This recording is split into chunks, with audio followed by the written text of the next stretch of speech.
Welcome to this week's Fastest Minute in Construction. I'm Nate Beck, Daily Reporter staff writer. Let's dig into the news.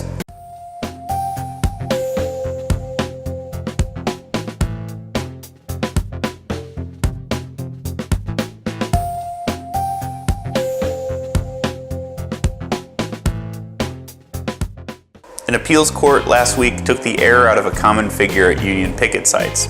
The court ruled that the town of Grand Chute was within its rights to tell a union that its 12-foot-tall inflatable Scabby the Rat figure violated the town's sign ordinance.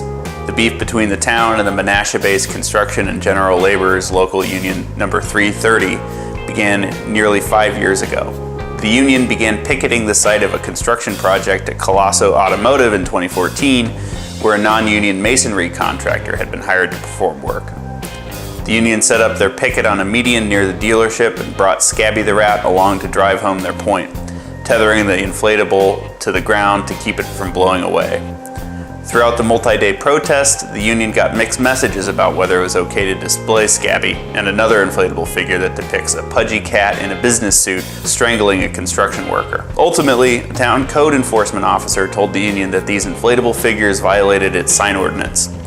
The union then sued, arguing Grand Chute's ordinance had trampled free speech, but a federal judge last year ruled against the union, and in a ruling last week, an appeals court agreed.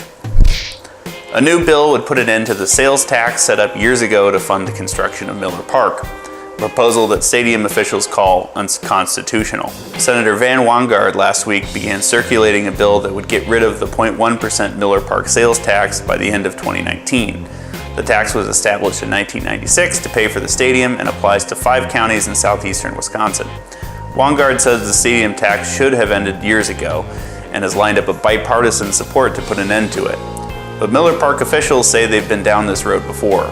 Previous attempts to repeal this tax, they argue, fell apart because setting a hard end date could violate the state's commitment to bondholders and would likely be unconstitutional, they argue.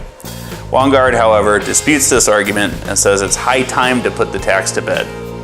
That's it for this week's Punch List. We'll see you next week.